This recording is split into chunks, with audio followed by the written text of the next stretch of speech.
Hello, team. Welcome back to Vlogmas Day. Not Vlogmas, FOOTMAS Day. What is it? Let me look at my calendar.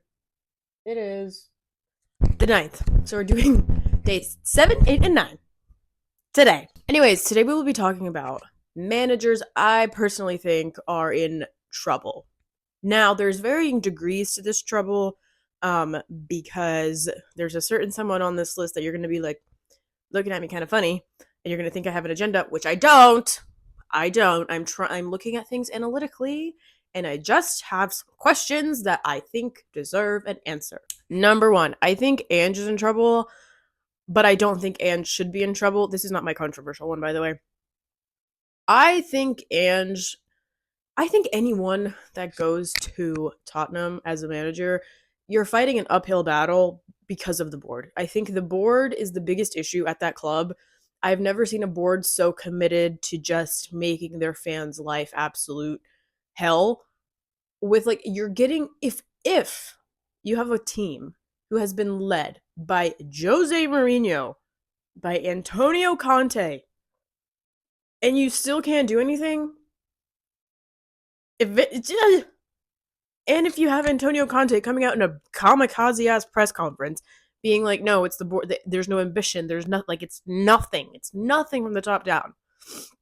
That's a problem. And I tweeted this out kind of as a joke, but honestly, this might be the only way, is if Spurs fans literally just January 6th, Tottenham HQ, and depose Daniel Levy, because there's no other way. And if you don't understand the January 6th reference, look it up. It's pretty funny. Not to democracy, but just when you take that part out, it's kind of funny. About Ange, though, specifically, because I do think the manager should bear some brunt of responsibility. His hubris and his stubbornness to just tweak a little something is part of the reason why Spurs are in this mess. You can talk about personnel, you can talk about the board. Fact of the matter is, Ange has not done enough. Ange has not exhausted all resources. I'm sorry, but if Pep Guardiola can tweak things, if Pep Guardiola can change his tactics, so can you, my friend. I noticed this, the Spurs, our game with Spurs last year at the Tottenham Hotspur Stadium, they could have won that game with 9 men if he had just tweaked things slightly. We were there very much for the taking. The scoreline is 4-1, but that is not indicative at all of what was going on in that game. So that to me was the first sign of this guy is really married to this.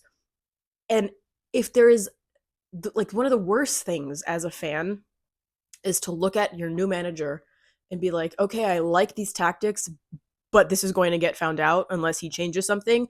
Being found out in the Premier League is genuinely the worst. That you are setting yourself up for failure. And we've seen it with Ange. The first 10 games, they didn't lose a game under his tenure. And now they've lost more games this season than they've won, and we're only 15 games in.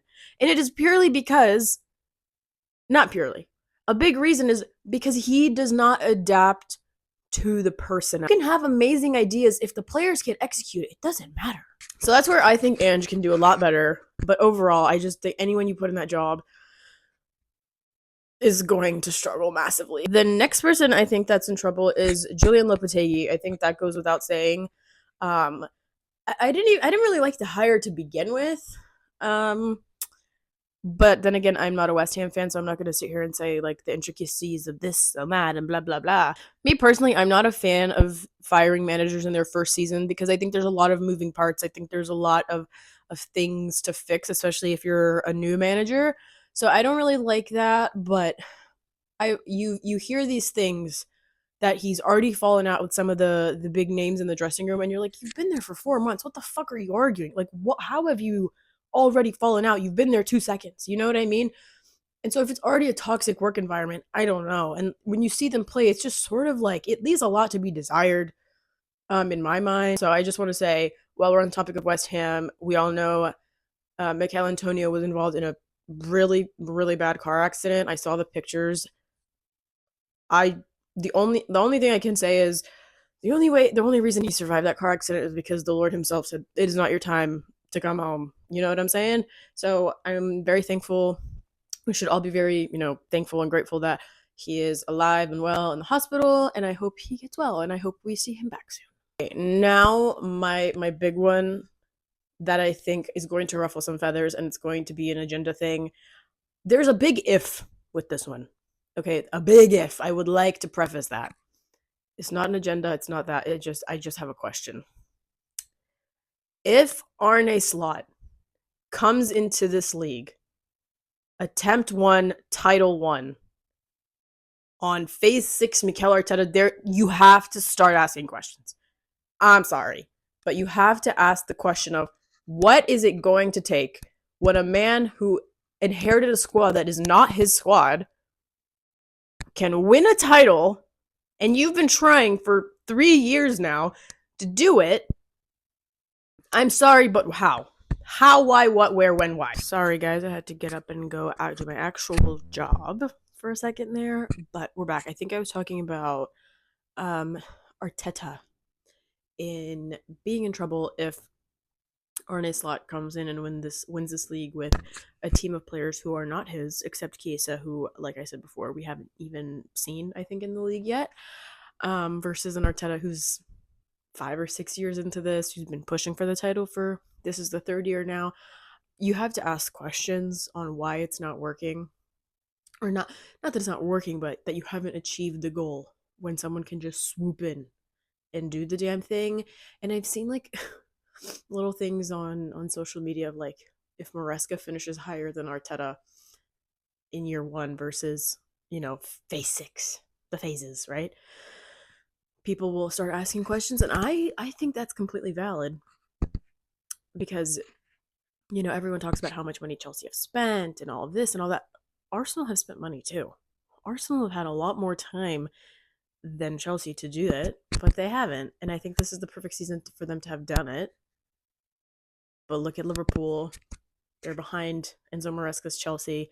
I think you can ask questions. I don't think Mikel Arteta is safe from questioning. I think you have to really start being strict with that, man. I really think you do, because the squad building, I don't think it's been good enough. I'm sorry, they're going to say it's an agenda thing again, but genuinely, Kai Havertz is not the striker you think he is. He's not going to be the one to lead you to a title. The front line recently has looked super, super, super, super impotent. Like, you can create all of the goals and chances from set pieces. I think it's brilliant what they're doing. They're attacking set pieces as if they're goal scoring opportunities, because that's exactly what they are. It's not Arsenal's fault that no one has figured out how to defend against it. I love it. I'm obsessed with it. However, open play, please. Martinelli, to me, is starting to become a net negative to this Arsenal team. Kai Havertz, I just don't think is what you think he is in terms of leading you to a title. I don't think he's ever going to do that. And don't get me wrong, Kai Havertz is good at things. Being the main man who you need to score you 20 league goals a season, that's not who Kai Havertz is.